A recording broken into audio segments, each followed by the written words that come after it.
More than half a dozen black employees at a GM plant say they are facing racist threats and intimidation at work.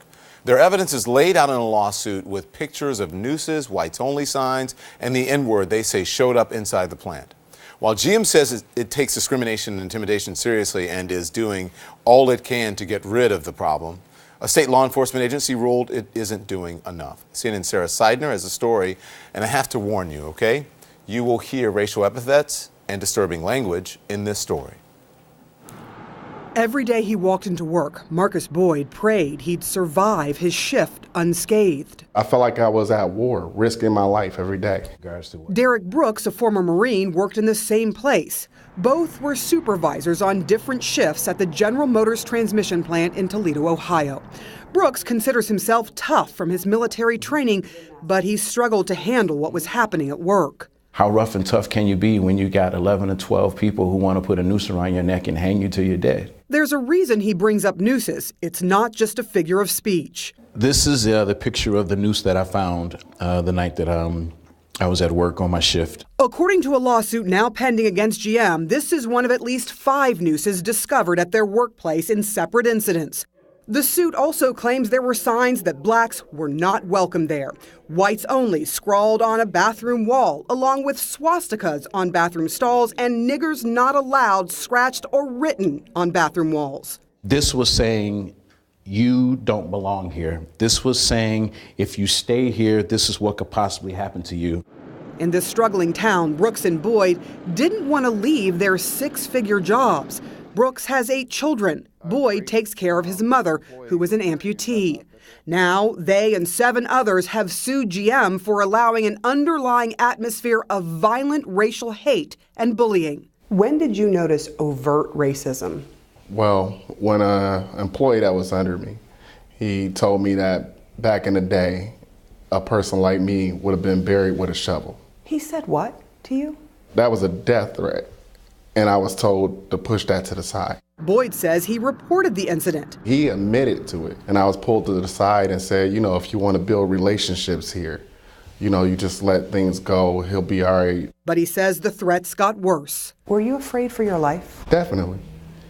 That's why I left. When the noose appeared in March of 2017, Derek Brooks says he reported it to upper management. He was sure he was the intended target, but says he was told to investigate by questioning his employees. It felt like a slap in the face. It did, but I had to be professional. Brooks and other black employees also noticed being called Dan. I thought they just mispronounced my name for Derek. Then later I find out that Dan was an acronym for dumbass nigga. General Motors sent us a statement insisting discrimination and harassment are not acceptable and in stark contrast to how they expect people to show up at work. We treat any reported incident with sensitivity and urgency and are committed to providing an environment that is safe, open, and inclusive. And that every day, everyone at General Motors is expected to uphold the values that are an integral part of its culture. But according to more than half dozen current and former black employees, the problem is the culture. They say inside this plant, racism and harassment are the norm, not the exception. It is a culture. It's a culture. Yeah. You have to, it's from the top down and the bottom up. One employee filed a police report. Others filed complaints with the Ohio Civil Rights Commission prior to filing suit. The ultimate decision that was made is that GM did allow a racially hostile environment.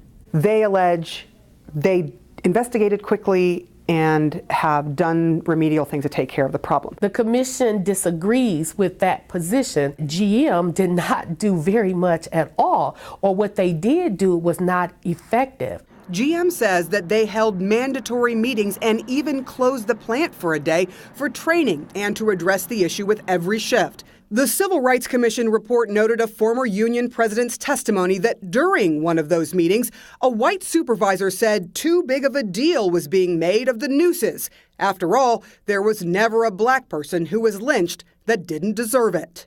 The lawsuit alleges that supervisor was never disciplined. General Motors is supposed to stand for something, right? That's the great American company. Well, what are you doing about this?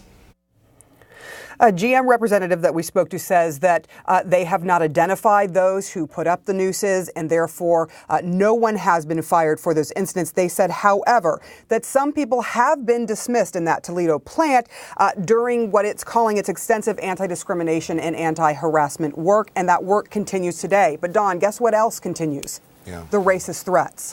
Just today, we received a picture from inside of the plant sent to an attorney that mentions hanging people. There have been other threats against those who have spoken out, black workers there, threats directed directly at them, and they are now in fear and would not go on camera because they were in fear for speaking out again in case more threats came their way as they're going through this process, Don. You told us, Sarah, what GM said. What about the union? So we did speak to a UAW representative, and he said, look, he'd been there for 34 years. There could be some, what he said, bad actors that work there, but he didn't believe that there was widespread intentional racism. Now, he said something very interesting. He says, do I believe that people are a little too sensitive in this day and age? Yes, but you can't say the same things you used to say 20 years ago that you can say now. That is the problem that these workers are talking about, being called sensitive when they're facing these really extreme racial epithets, really extreme behavior, and they're being told to suck it up and get along.